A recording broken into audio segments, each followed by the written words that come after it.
Albert Einstein once called compound interest the eighth wonder of the world. Why? Because it's the one financial force that can turn small investments into fortunes if you know how to use it. But here's the twist most people miss.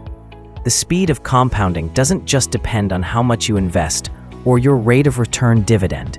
It also depends on how often your investment compounds. And if your ETF pays dividends monthly instead of quarterly, your money could snowball a lot faster. Let's break this down step by step, and I'll show you how timing alone can change your wealth trajectory. The formula for compound interest looks like this. A equals P 1 plus R over N raised to the power of N times T, where A equals final amount after growth, P equals principal, or your starting capital, R equals annual interest rate as a decimal, N equals number of compounding periods per year, T equals time in years. Let's decode this. If you invest $10,000 at a 10% annual rate of return, and it compounds once per year for 30 years, the math looks like this. A equals 10,000 times 1 plus 0.1 over 1 raised to the power of 1 times 30 equals $174,494. That's a big jump from your original $10,000. Most dividend ETFs pay out quarterly, which means you get dividends 4 times a year. In our formula, that means N equals 4.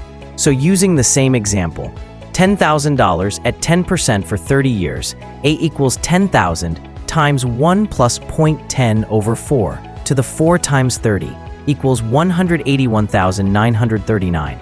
That's nearly 7,500 more than annual compounding, just because money is working for you every quarter instead of once a year. Now let's look at monthly compounding, where N equals 12. A equals 10,000 times 1 plus 0.10 divided by 12 equals 200,379. That's almost $20,000 more than quarterly compounding and over $25,000 more than annual compounding without adding a single extra dollar. The only difference, frequency. The faster your dividends are reinvested, the faster compounding accelerates. Let's put this into context with real ETFs.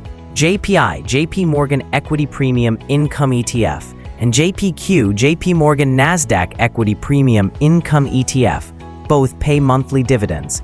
That means your cash is reinvested 12 times a year, speeding up compounding.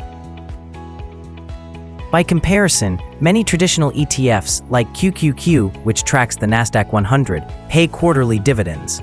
Some ETFs are even structured to distribute little to no dividends, meaning you're mostly relying on price appreciation instead of compounding reinvested cash flow. Here's the key insight. The more frequent the payout, the more opportunities your money has to go back to work for you. Monthly paying ETFs like JEPI and JEPQ can give you that compounding edge. Okay, so how can you supercharge compounding? 1. Choose monthly dividend ETFs. More frequent compounding equals faster growth. Reinvest dividends automatically. Don't let them sit idle. Set up DRIP, Dividend Reinvestment Plan. 3. Increase contributions. Even small increases in principal can dramatically change outcomes over decades. Start early. Time is the most powerful variable. 10 years can make a 6-figure difference. Stay consistent. Interrupting compounding with panic selling destroys decades of growth. Remember, compounding is like rolling a snowball down a hill.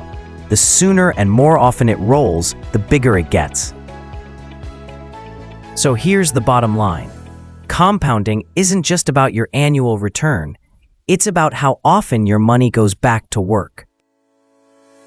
Quarterly compounding is good. Monthly compounding is even better. And over decades, the difference could mean tens of thousands or even millions more in your pocket. So ask yourself, are your investments compounding as fast as they could be? Or are you leaving money on the table? If you found this breakdown helpful, Hit that like button and subscribe for more deep dives into smart investing and personal finance.